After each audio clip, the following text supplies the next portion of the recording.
Joining us now, president and founder of Eurasia Group and G0 Media, Ian Bremmer. Ian, welcome. Glad you're here because, interestingly, this is the first time we're hearing from Iran's leader. He's trying to convey authority. He did appear kind of weak, a little bit hoarse. Give us a sense of what he's trying to accomplish. What's his message here? Well, of course, I want to congratulate him on his extraordinary victory for the Islamic Republic. And no, I'm not being serious, but that is the message that he is trying to convey.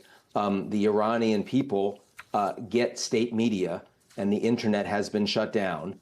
And unlike when Trump assassinated Qasem Soleimani first time around in his first administration, it's very hard to obscure when a hero of the Iranian people has been killed. Here, you have the Americans creating a lot of damage with major classified facilities, and the Iranian people have no visibility on that. So, of course, what Iran's leaders want to do is say they did no damage. We destroyed this major American base. We're victorious. They're lucky. The Israelis are lucky. It's only because of our restraint that there still is, sort of a Zionist Israel that even exists. I mean, that's the propaganda that's being driven by the Iranian supreme leader. And look, I mean, the good news here is that they're talking really big, but they do really understand that they don't have the capacity to deter either the Israelis or the Americans from strikes anymore. And they also understand that they don't really have any friends on the global stage. The axis of resistance has been blown up.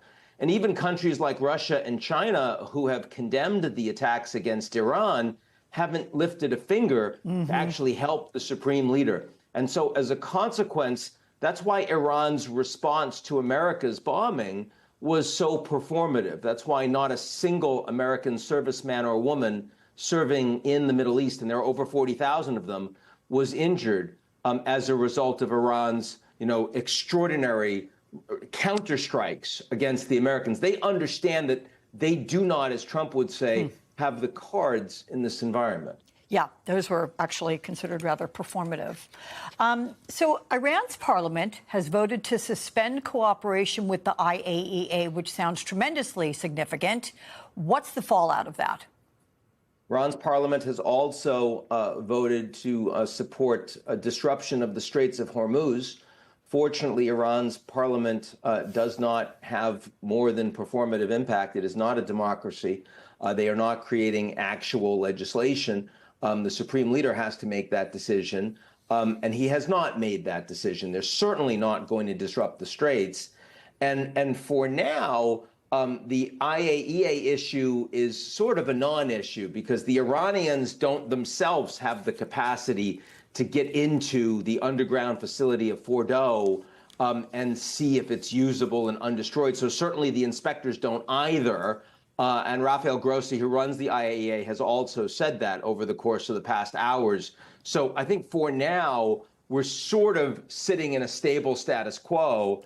And then we have to see what the Iranians will do with their extant nuclear program. Are they going to try to rebuild it? And if they do the Americans and Israelis see them try to do that? Because if they do, then this ceasefire that we presently have is not going to be in place for much longer.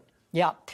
You wrote, Ian, that President Trump got a foreign policy win, but you note now the hard part begins. So why would the Iranian regime, which of course has called for the end of America, why would it be so eager to declare a ceasefire? Because it's very hard to imagine their ideology on pursuing nuclear power, which gives them a global platform, has changed, or that they've suddenly changed their approach to Western cultural and liberal practices. I think because they're not suicidal. I mean, they understood that when the Americans got into the war, they really wanted it to be one and done. They didn't want the Americans targeting the supreme leader himself. And of course, you'll remember that Trump explicitly said, we know where he is and we can kill him. I mean, he actually published that.